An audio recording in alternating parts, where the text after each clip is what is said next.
Coucou les gars, j'espère que vous allez bien. Beaucoup de mes abonnés m'ont posé la question de savoir c'est quoi un demandeur d'asile. Comment faire pour demander l'asile au Canada? Est-ce que vous me conseillez d'arriver au Canada et demander l'asile? Alors, pour répondre à toutes ces questions et pour ne pas me répéter à tout moment, j'ai donc décidé de faire une vidéo par rapport à cela pour vous donner l'essentiel, tout ce dont vous avez besoin de savoir en tant que demandeur d'asile. Alors, si le sujet de cette vidéo t'intéresse, je t'invite à m'écouter jusqu'à la fin afin d'avoir tous les détails sur ce qu'est un demandeur d'asile et comment faire pour obtenir l'asile, etc., les conditions à remplir, etc.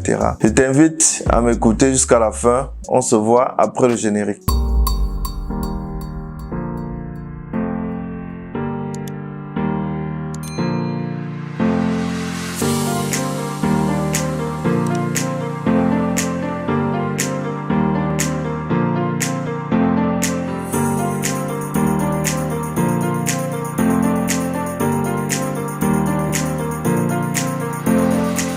Alors, c'est quoi un demandeur d'asile? Un demandeur d'asile est une personne qui quitte de son pays d'origine parce qu'il se sent menacé. Parce qu'il estime qu'il est pourchassé dans son pays, qu'il est persécuté dans son pays. Ça peut être quelqu'un qui fait de la politique, un opposant politique. Ça peut être un gay, que ce soit un homosexuel ou alors une lesbienne, etc.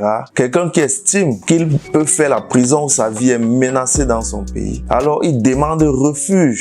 Il demande l'asile dans un autre pays où il a posé ses pieds pour qu'on puisse l'héberger, qu'on puisse lui donner une autre nationalité pour lui permettre de fuir son pays d'origine. Alors, c'est pourquoi un demandeur d'asile est considéré comme quelqu'un qui ne peut plus retourner dans son pays d'origine. Si toi, tu sais ou alors tu sens que tu es dans ce cas-là, alors tu peux demander l'asile. L'asile peut être demandé dans n'importe quel point d'entrée dans un pays. Prenons l'exemple par exemple du Canada. Vous pouvez demander l'asile dans n'importe quel point d'entrée, dans n'importe quel service frontalier du Canada, que ce soit à l'aéroport, que ce soit à une frontière terrestre, une frontière maritime, etc. Vous pouvez demander l'asile. Ou alors, vous pouvez entrer déjà sur le territoire avant de demander l'asile. Dans ce cas-là, vous avez 45 jours maximum pour pouvoir vous rendre dans un des services pour demander l'asile. Ou alors pour vous enregistrer en tant que demandeur d'asile. Dans ce cas-là, on vous prendra en charge. Le gouvernement a des moyens prévus pour cela. Ils pourront vous loger soit dans un hôtel si vous arrivez par exemple à peine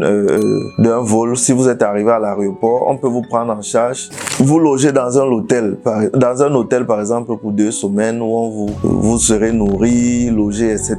Mais une fois par exemple si vous êtes à l'aéroport, on va vous donner un document que vous devrez remplir. Si vous dites que vous êtes demandeur d'asile, on vous donne un document à remplir. Vous devrez remplir ce document-là. Vous devrez mettre toutes vos informations, votre nom, prénom, etc. Et l'agent des services frontaliers vous demandera votre histoire. Alors, vous devez rédiger votre petite histoire. Et c'est cette histoire-là qui vous suivra jusque dans les tribunaux. Ça veut dire quoi? L'histoire que vous allez rédiger, c'est cette même histoire que vous devez raconter, quels que soient les endroits où vous irez. Ça veut dire quand vous prendrez un avocat pour vous défendre devant les tribunaux, puisque vous ne pouvez pas venir et dire que vous voulez demander l'asile, on prend juste un statut de résident permanent et on vous donne. Non, loin de là. Vous devrez prouver que vous êtes persécuté, que vous ne pouvez plus rentrer dans votre pays d'origine. Que si on vous renvoie dans votre pays d'origine, c'est la mort assurée. Alors, votre histoire doit tenir la route, votre histoire doit être bien outillée pour pouvoir convaincre ces juges de vous octroyer la résidence permanente. Alors, dès que vous rédigerez votre histoire, on va vous conduire soit dans un camp de demandeurs d'asile, soit dans un hôtel. Mais vu le contexte actuel qui fera l'objet d'une prochaine vidéo, je vous expliquerai comment les camps de réfugiés sont déjà pleins à craquer. Par exemple, ils n'ont plus de place pour les demandeurs d'asile parce que beaucoup de gens ont su que cette méthode a été utilisée pour résider permanemment au Canada et tout le monde utilise ce moyen-là maintenant pour pouvoir venir vivre au Canada. Alors, dès que on va vous donner un papier brun, communément appelé papier brun, c'est comme un titre de séjour qui vous permettra de rester au Canada jusqu'à ce que votre statut, jusqu'à ce qu'on ait décidé si vous avez obtenu un titre de réfugié ou pas. Alors, ce titre de séjour-là vous permettra de rester au Canada jusqu'à ce que le tribunal ait tranché pour votre cas. Ils vérifieront si tous vos alibis sont corrects, si votre histoire tient la route. Alors, vous devrez vous outiller d'un avocat qui vous suivra durant toute cette procédure-là. Si jamais il décide que votre cas n'est pas avéré, que vous ne courez aucun risque dans votre pays d'origine, on vous retirera les papiers qu'on vous a donnés et vous rentrerez dans votre pays d'origine. Mais si par contre, il vérifie que votre histoire tient la route et que vous êtes vraiment menacé, on vous donnera donc un statut de résident permanent. Alors, une fois que votre demande d'asile est acceptée, ils ont l'obligation de vous loger en attendant votre procès. Vous pourrez donc demander un permis de travail qui dépend sûrement dû au nombre de demandeurs d'asile qui font des procédures de permis de travail. Votre procédure pourra durer de 2 semaines, 1 mois, 3 mois, 6 mois, 8 mois, voire 1 an avant qu'on ne vous délivre un permis de travail. Sans permis de travail, vous ne pourrez pas travailler au Canada. Vous serez obligé d'attendre votre permis de travail, que votre permis de travail sorte et que vous allez vous enregistrer pour avoir un numéro d'assurance sociale avant d'aller sur le marché de l'emploi. Alors, une fois que vous serez sur le marché de l'emploi, vous pourrez travailler de l'argent et recruter un avocat qui pourra vous suivre lors de vos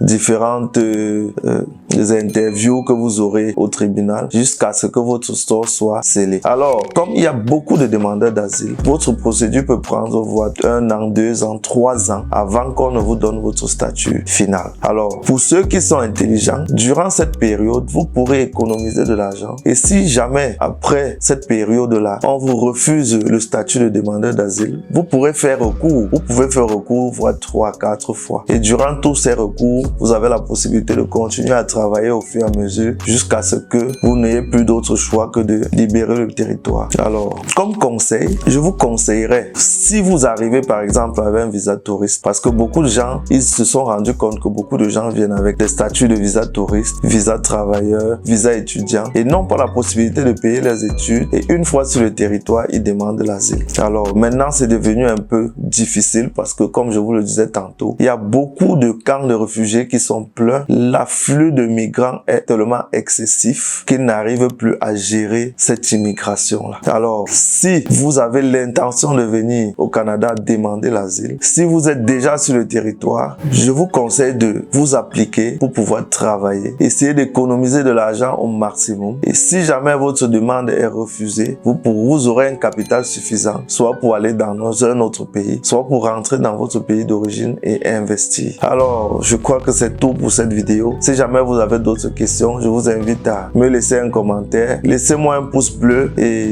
envoyez des commentaires sur les différentes informations que vous aimeriez savoir. Cela me permettrait de faire d'autres vidéos comme celle-ci pour pouvoir vous édifier sur le sujet. Alors, n'oublie pas de t'abonner si c'est la première fois que tu me découvres. Partage ma vidéo pour pouvoir faire profiter à plusieurs autres personnes. Et surtout, mets un pouce bleu pour pouvoir aider YouTube à référencer ma vidéo pour pouvoir permettre aux autres de bénéficier de ce contenu. Alors, on se voit pour une prochaine vidéo. Ciao, ciao.